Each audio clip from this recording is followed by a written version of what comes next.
Ryan Reynolds here from Mint Mobile. With the price of just about everything going up during inflation, we thought we'd bring our prices down. So to help us, we brought in a reverse auctioneer, which is apparently a thing. Mint Mobile Unlimited Premium Wireless. How to get 30, 30, bit to get 30, bit to get 20, 20, 20, bit to get 20, 20, bit to get 15, 15, 15, 15, just $15 a month? Sold! Give it a try at mintmobile.com/switch. $45 upfront payment equivalent to $15 per month. New customers on first 3-month plan only. Taxes and fees extra. Speed slower above 40 gigabytes. See detail.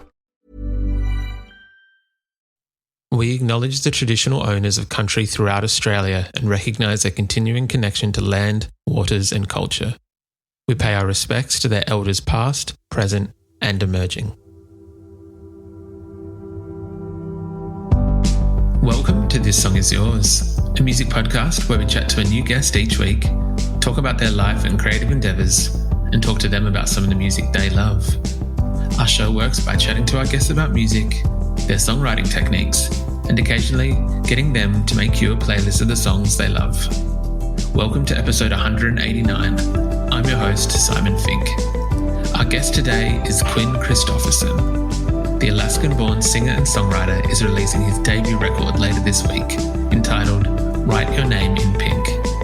In today's episode, we're speaking with Quinn about writing songs regarding family and community, touring with Julien and Angel Olsen, and we discuss his beautiful debut record. Here we go.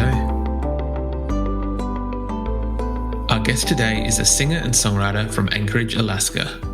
After gaining international acclaim for winning the NPR Tiny Desk contest in 2019, he returns later this week with the release of his debut record, which is entitled Write Your Name in Pink. Please welcome to This Song Is Yours, Quinn Christopherson. Hello, how are we?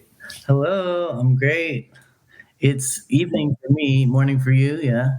That's correct. That is correct. We're having a chat. I'm going to say you're at home in Alaska?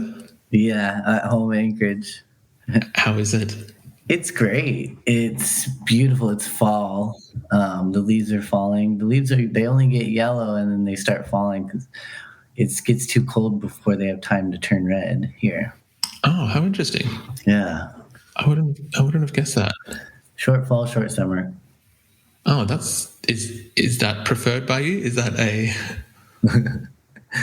I do love this place. I love winter. I love the cold, but I love all the seasons. Yeah. If I didn't like it, I probably wouldn't be here. That's a very fair point to make. I was having a quick look this morning in terms of artists that do come from Alaska or reside in Alaska. There was yourself and there was Portugal the Man. In terms of artists that are well known, there's only those two. What is the music scene there like? No, there's one more. Oh, have I missed? There's one more. You're forgetting a big one, Julien. Oh gosh, I apologize. That's a big one. That's a big one. It is. I'm very sorry, Jewel, if you are oddly listening. I apologize. She's on the album cycle right now too, so she's going to hear that. What is Jewel aside? I apologize, Jewel. What is the music scene in Alaska like? It's great. We're stuck here, so we can't just and a lot of touring acts do not come here. If people come here, it's like it's their bucket list and they've played everywhere else and they, it's like 20 years into their career and maybe they're coming here. But I think it's interesting though, because that kind of forces our scene to rely heavily and support heavily on all of us local artists and local musicians. And I find it to be unique in that way. We do have a decent sized population, 350,000, but we're not getting acts. And so it's local, baby. I feel a little bit of a kinship with what you've just said. We're based in Adelaide in Australia, and Adelaide is maybe similar to what you said. We feel like the forgotten child, that the other states kind of get the tours and that we get them maybe the third or fourth time round. So I can very much appreciate and recognise what you just said, because we are very similar here. So please, if you do manage to make it to Australia, you're more than welcome out in Adelaide. Come visit us. Amazing. I really want to play Australia. We would love for you to come down, and I will touch on that a little bit later. But the reason why we are chatting today is your debut album is coming out later this week. Write Your Name in Pink. Firstly, congratulations on this album, because this is a beautiful, beautiful record. Oh my gosh, thank you so much. I can't believe it's coming out. Honestly, it feels like unreal, long time coming, but I'm just so proud of it, and I'm proud to share it with people finally.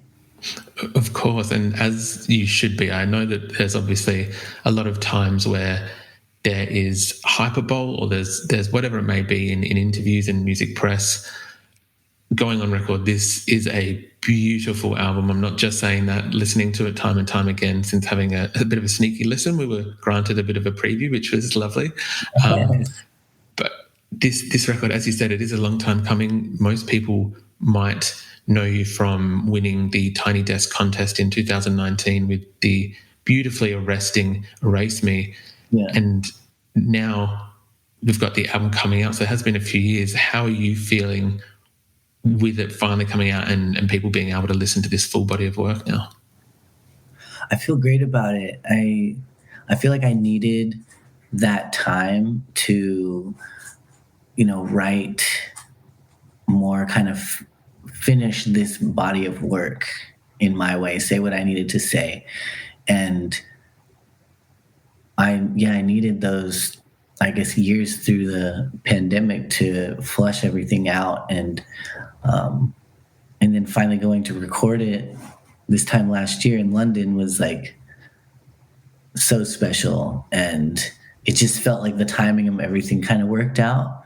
And now I'm ready to go and perform them live. So, of course. Well, from what I've seen, you have been on the road quite a bit lately. I think playing some shows with yourself, playing shows. It's almost like an indie kid's dream lineup. There's yourself, there's Angel Olsen, Sharon Bennett, and Julien Baker. How have those shows kind of been going so far?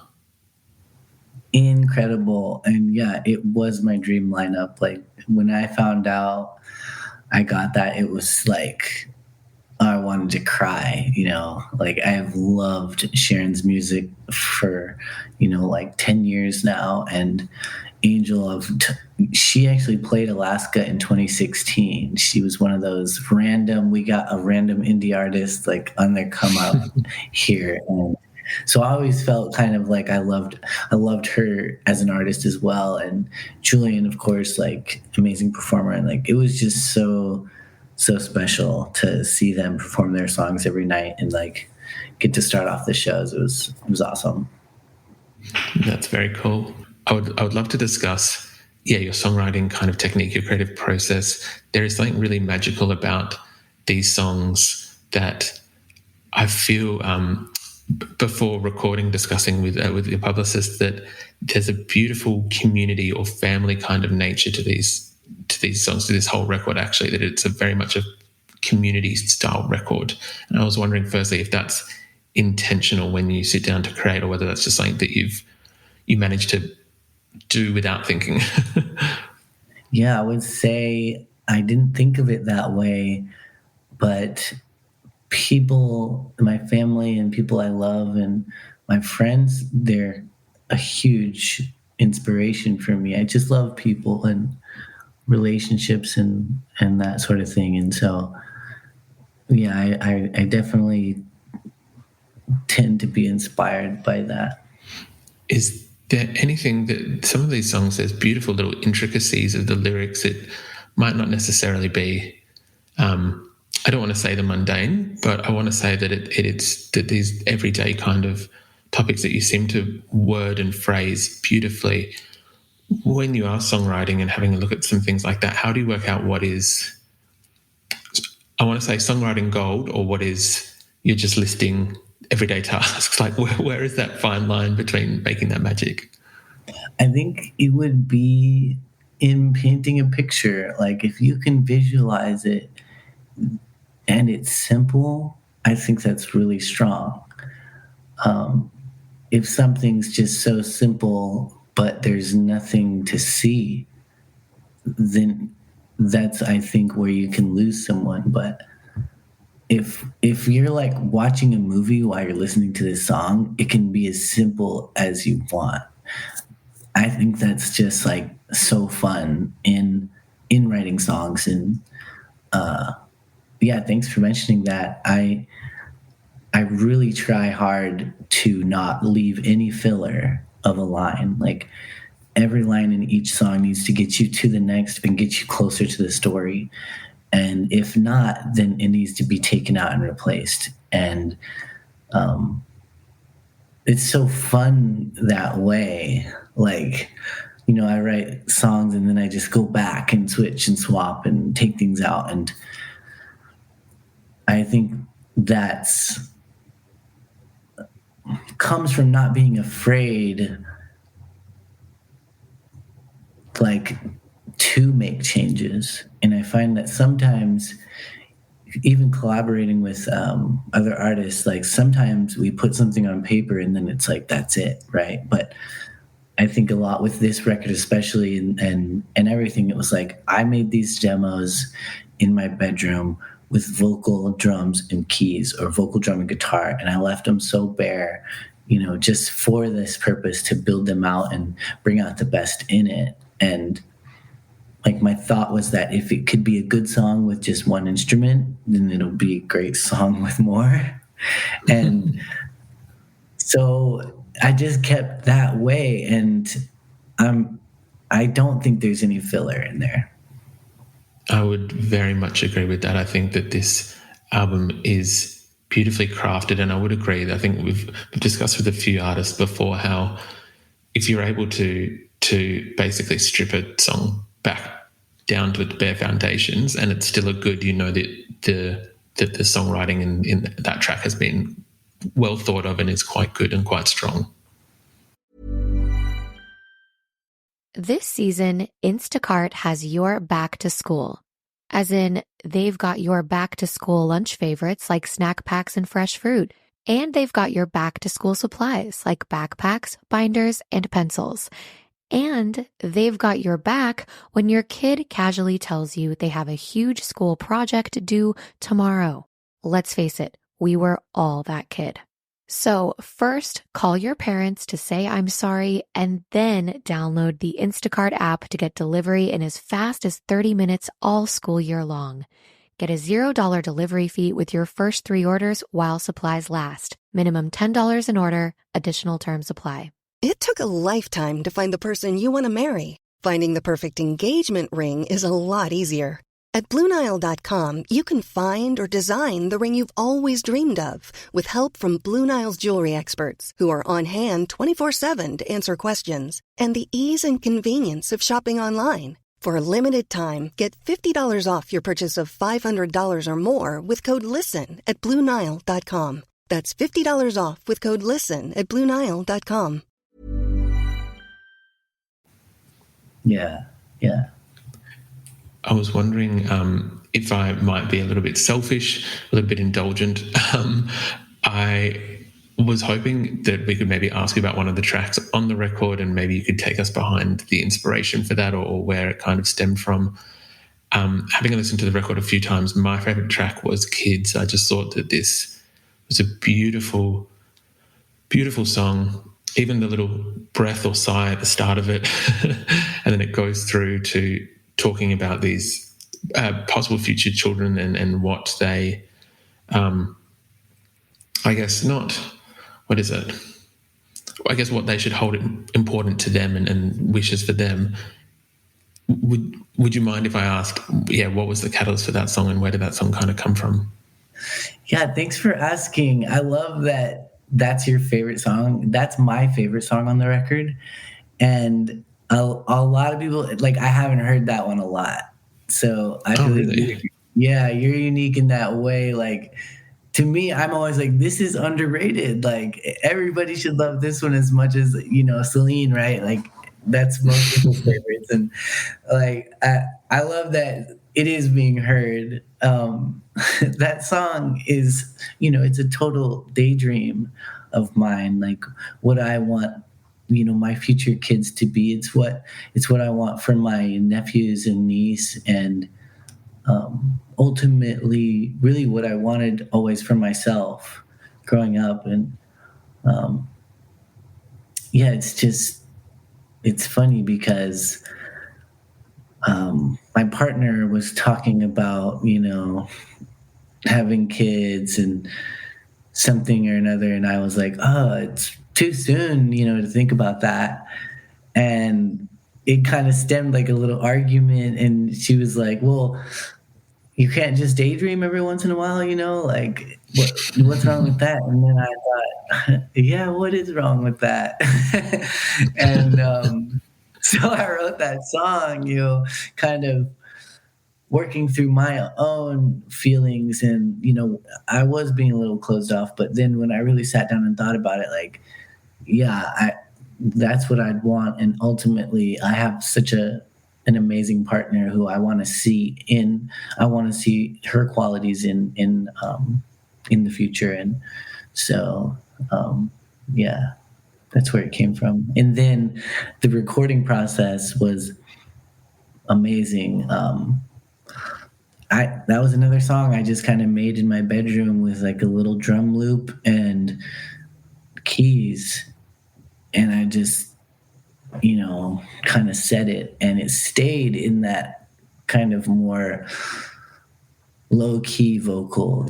Other songs I'm really belting it, but this one, it's like, it's subdued, and it's supposed to, it feels really good. I think recording it in London, we'd put these violins in that in the break part, and violin's really special to me and my family and my culture. And so like I had to have violins on the record, and we kind of made that weird transition electronically with the violin, and then we had a real violinist come in and play over it. And it felt so beautiful. And then his name was Raven Bush, and he just played those little like pluckies, like kind of copying the melody along the way through. And it was just it just felt like such beautiful Easter eggs almost along through that song, and really gave it, I think, what it needed. And can't wait to perform that either. I absolutely love that story. Thank you very much for sharing it with us. Touching on your family, was your household a musical one when you were growing up? Were you raised playing music or being surrounded by music, I guess? So yes and no.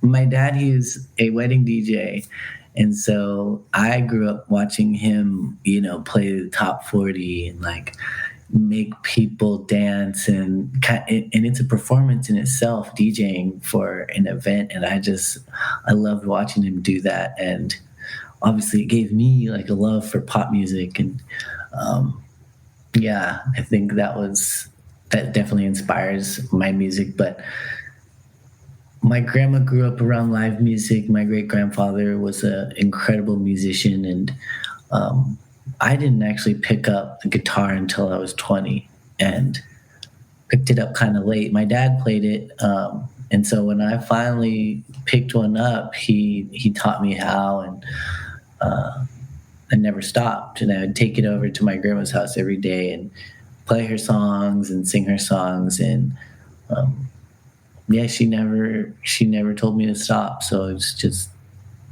always felt good to play over there. That's awesome. I might have done my research incorrectly. Did I hear that Uncle Cracker had some part to play in you picking up the guitar? I don't know about guitar, but I really did not like music when I was a kid, like young, like before I was 8 years old and younger. Like if in the car and in the restaurants, anything, is like music just really drove me nuts. I don't know why.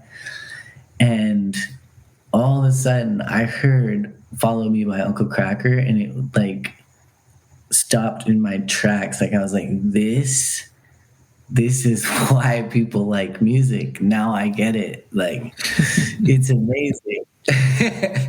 And I would just listen to it so much. And then after that, I was like way more open to like other songs and artists and everything, and kind of started my journey of discoverer at that time. But yeah, before that, I was like, music, no.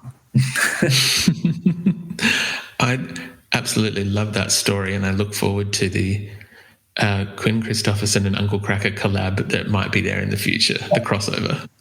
Exactly. So we were practicing that song on tour. Like, we were like, what if we did this cover? And me and my bandmate were like playing it and having fun, and it was more of a joke. We never played it live, but like one day might be. I look forward very much to that day. I know we mentioned before about touring and that you have been on the road. I understand, obviously, it's at the start of an album cycle. There's probably lots to discuss. And we touched on a little bit. Could we possibly expect to see you touring Australia at any point this year, next year, sometime in the future? I would hope. I mean, I cannot wait to get out of the U.S. and play, internationally. At least play some festivals or something. I hope. Even the fact that there's hope, we'll take that. We'll take that morsel and hold on to that until it happens. So, Quinn, thank you very much for indulging us with that. I know that you very kindly made us a playlist of a few songs today. Would you be happy to talk about that playlist? Yeah, for sure.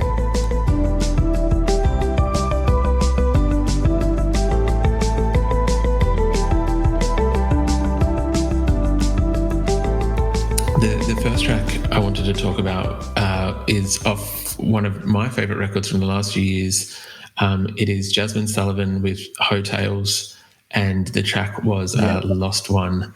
Why did this song make the cut? What is it about this song? Oh my gosh. When I heard this song, just like from second one, it had me locked in. Like the guitar tone, it just felt familiar, but it was like, I've never heard this before. And then she sings, and it's like, it's like the best melody I've heard. The lyrics, the story, like everything. I'm a huge Jasmine Sullivan fan, but like this song like just came and slapped me in the face. I would agree with that. A lot of tracks off that whole record are just incredible. Very much recommend anyone to check out Hotels from it was 2020 or 2021 when it was released. Yeah, honestly, like a master class in songwriting. If, in my opinion, it feels like she had little like interviews with her friends and then wrote their story, and that is just brilliant. Like, to be able to take someone else's story and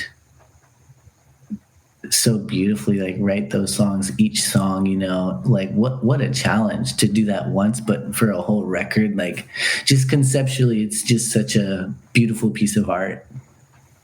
It is a beautiful record. Another song on your playlist that I wanted to talk about, which I wouldn't have put together before today, having known your music previously, knowing who Tierra Whack is, I wouldn't usually associate you in the same musical circles. But you highlighted Heaven as a track, which, listening to it a few times and then having listened to your album a few times, there's some similarities. It could be, it could almost be like a B-side from this record. Why? Yeah, what is it about this song that you kind of love, or why is this on the playlist? This is another song that had me from second one. Like, it's just the tones and the simplicity of it. I feel like this is a song where she painted so gently and so deliberately. It's everything. Like, I feel like, and obviously, it's about like someone who died and someone she loved, and that's right where I go to with songwriting. And yeah, I definitely see myself in this song for sure, but I don't have melodies as hot as that, so. I would maybe disagree. I think that you've got some damn fine melodies, so let's not be too hard on oneself. Yeah. The last track I wanted to talk about, I have to be fully honest, I wasn't quite aware of Bakar's music before, but you've put their track on here, which is a great track. What is it about this song? Oh my gosh, this song, it's like, it just delivers, like it starts out and you're like, this is interesting. You're like, whoa, like what's he talking about, right?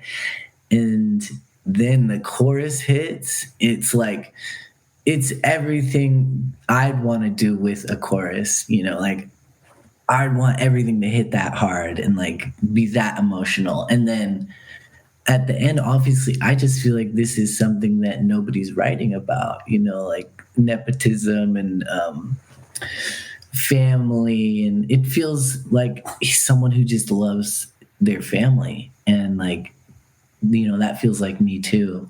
And I love the sentiment of the lyrics, and the production is just like so fun. And I can't help but like scream it. It's one of those that you just have to sing along, I would agree with that. It does seem like come the end of the track, you are kind of finding yourself involved with the song, if you will. So yes, I would very much agree with that. Quinn, thank you very much for making a playlist for us today. Congratulations on Write Your Name in Pink. It is the debut album from yourself. I imagine we're going to see this album a lot coming the end of the year in the best of lists. But thank you very much for coming onto the podcast. I appreciate it. Thank you so much for having me. I appreciate it. That was great.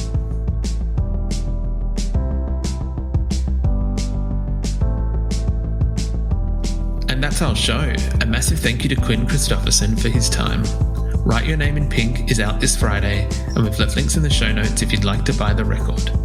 We also want to give you a huge shout out to Liz and Kyle at PIAS Australia for helping out with today's interview. If you like this show, please subscribe wherever you get your pods and stay up to date when new episodes are released. We release new shows each Wednesday and Friday morning, and we now have a Patreon, which you can find within the show notes of this episode. You can follow the PIAS profile on Spotify, and you can follow us on Instagram, Facebook, and TikTok. Until next week, cheers.